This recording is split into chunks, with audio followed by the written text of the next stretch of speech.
Fuji ইনভার্টারে কিভাবে parameter copy এবং read করা হয় এটি আজকে বিস্তারিত বলবো। এটি হচ্ছে ফুজি ইনভার্টার। প্যারামিটার কপি বা ইন করতে হলে প্রথমে ফাংশন কি চেপে 7CPY এই অপশনে যেতে হবে। তারপর এরো বাটন চেপে কপি রিড এরকম অপশন থাকবে। এখানে একটা জিনিস হচ্ছে কপি এবং রিড, এই দুটি কিন্তু দুই ধরনের জিনিস।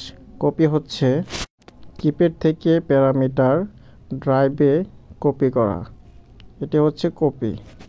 আর যদি আমার ড্রাইভ থেকে প্যারামিটার কিপ্যাডে নিতে চাই তাহলে রিড অপশনে চেপে এভাবে ধরে রাখতে হবে। প্রিন্ট লেখা আসলে প্যারামিটার কপি হবে।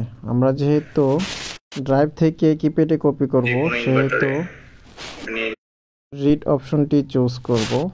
রিড এই অপশনটি চুজ করব। হওয়ার পর আমাদের প্যারামিটার কপি হয়ে গেছে। এখন আমরা এই প্যারামিটারটি অন্য একটি ইনভার্টারে লাগাবো। লাগানোর পর আমরা পুনরায় আরেকটি কিপ্যাড এনে এটাতে বসাবো।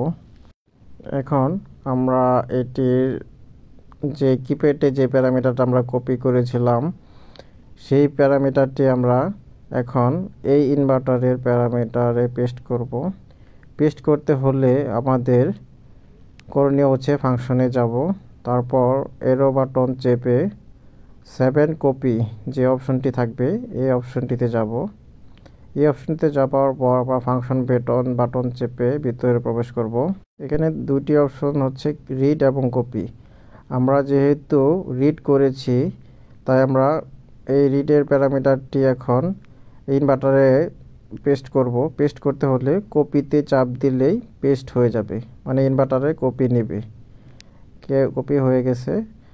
কপি বলতে এখানে পেস্ট বোঝাইছে আর কি। পেস্ট হয়ে গেলে আমাদের ইনভার্টার কিপ্যাডের যে প্যারামিটারটি সেটি ইনভার্টারে চলে যাবে। এভাবেই মূলত